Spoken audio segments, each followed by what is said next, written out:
Hello guys, তো তোমাদেরকে আমি দেখাবো আজকে যে আমি chilli chicken and fried rice করার জন্য কী কী কিনেছি। তো দেখো, ফার্স্টে আমি এখানে নিয়ে নিয়েছি একটা ইন্ডিয়া গেটের বাসমতি রাইস, অ্যান্ড আমি নিয়ে নিয়েছি এখানে একটা বড় দেখে একটা রেড কালারের ক্যাপসিকাম, অ্যান্ড একটা ইয়েলো কালার বড় দেখে একটা ক্যাপসিকাম নিয়ে নিয়েছি। আর এখানে দুটো বড় বড় ক্যাপসিকাম নিয়েছি গ্রিন কালারের, অ্যান্ড এখানে কিছু লঙ্কা নিয়ে নিয়েছি, এগুলো খুব ঝাল হয়, একদম বেছে বেছে নিয়েছি, লাল অ্যান্ড গ্রিন মিক্স।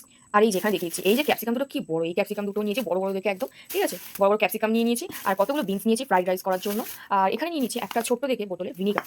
আর এখানে নিয়েছি আমি এটা নিয়েছি গাজর, 4টে গাজর নিয়ে নিয়েছি। আর এখানে একটা নিয়ে নিয়েছি বন্ধুরা তেজপাতা। আর কিছু কাজু নিয়ে নিয়েছি, ছোট লুজ কিছু কাজু নিয়ে। আর নিয়ে নিয়েছি এখানে আমি দুটো গরম মশলা। আর এখানে একটা নিয়ে নিয়েছি আমি ছোট্ট দেখে চিলি সস, ছোট্ট চিলি সস। এখানে একটা নিয়ে নিয়েছি আমার, এটা হচ্ছে কি সোয়া সস নিয়ে নিয়েছি। আর এটা আমি নিয়েছি শেজওয়ান সস, এটা একদম ঝাল ইয়াম্মি হবে, যেটা চিলি চিকেনে দিলে বন্ধুরা। আর এখানে নিয়ে নিয়েছি আমি 5টা ছোট ছোট প্যাকেটের 100 করে কর্নফ্লাওয়ার। এই কর্নফ্লাওয়ারটা আমাদের লাগবে বেশি, তাই বেশি পরিমাণ নিয়ে নিয়েছি, 500 করে 5টা। আর এখানে ফ্রাইড রাইসটা বানানোর জন্য এখানে ছোট্ট দেখে একটা ঘি নিয়ে নিয়েছি, ঝর্ণা ঘি। অ্যান্ড এটাই আমাদের এন্ডিং আছে। তো গাইস, ফাইনালি আমাদের ফ্রাইড রাইসটা হয়ে গেছে। আর ভালো হয়নি, এই যে ভেঙে গেছে। তোমরা এই ভুলটা কখনো করে না, গরম গরম ভাতের মধ্যে আর আমার মতো ঝাঁকা দেবে না জোরে জোরে, যার কারণে ভেঙে গেছে। এই যে দেখো গাইস, পুরো ভেঙে একদম এই খিচুড়ি গেছে, লাড্ডু হয়ে গেছে। আর চিলি চিকেনটা ওয়াও হয়েছে, জাস্ট তোমাদের সঙ্গে শেয়ার করছি। কিন্তু গাইস, চিলি চিকেনটা জাস্ট ওয়াও হয়েছে, দেখতে পারো চিলি চিকেনটা সুন্দর হয়েছে। তো লাইক কমেন্ট শেয়ার করে আপনারা জানাবেন কেমন হয়েছে।